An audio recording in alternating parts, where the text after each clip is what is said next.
Halo semuanya, kali ini kita akan mempelajari terkait dengan 8 tips and trik untuk mendesain grafis agar membuat karya yang menginspirasi dan dapat dinikmati oleh banyak orang di luar sana.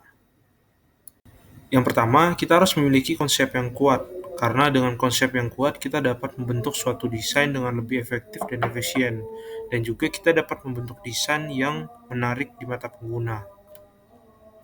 Yang kedua adalah dengan kita menggunakan grid system. Dengan kita menggunakan grid system, kita dapat melakukan peletakan pada elemen atau objek-objek yang ingin kita letakkan dalam mendesain dengan lebih efektif dan efisien.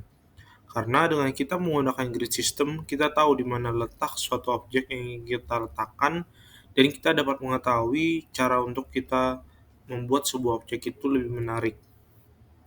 Dengan menggunakan grid system juga, kita dapat meletakkan objek-objek yang ingin kita letakkan tersebut dengan lebih presisi. Dengan meletakkan suatu objek dengan objek lainnya dengan memberi jarak antara kedua objek tersebut. Sehingga dapat menciptakan ilusi atau bahkan dapat menciptakan sebuah teknik yang menggunakan jarak atau tingkat dari objek tersebut. Yang ketiga, kita dapat memilih palet warna yang efektif, karena palet warna menentukan dalam mendesain. Ketika kita memiliki atau menggunakan palet warna yang kurang efektif, itu akan berdampak pada desain yang kita bentuk. Sehingga pilihan palet warna itu mempengaruhi dalam kita mendesain. Salah satu contoh untuk penggunaan palet warna dalam mendesain yaitu seperti dicontoh di video ini. Kita dapat menciptakan sebuah ilusi hanya dengan menggunakan warna, antara warna kontras dan juga warna yang tidak kontrasnya. Dengan demikian, palet sangat mempengaruhi dalam mendesain suatu video, bahkan foto. Memperhatikan tipografi juga sangat penting. Dengan demikian, yang keempat kita harus memperhatikan tipografi.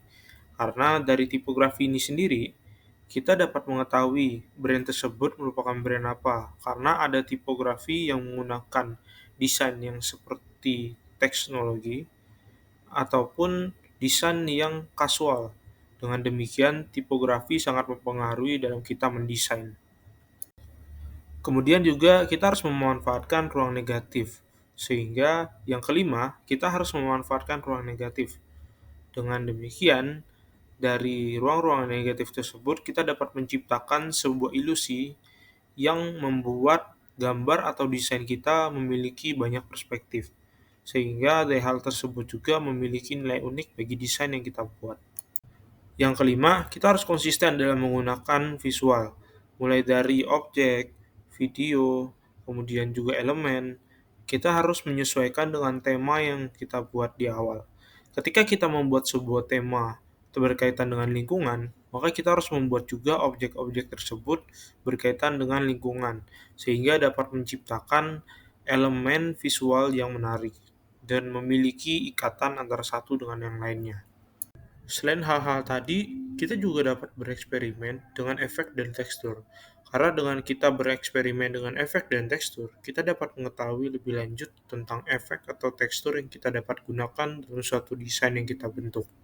Dengan demikian juga, kita dapat mengetahui mana efek yang bagus dan mana efek yang tidak bagus atau kurang bagus.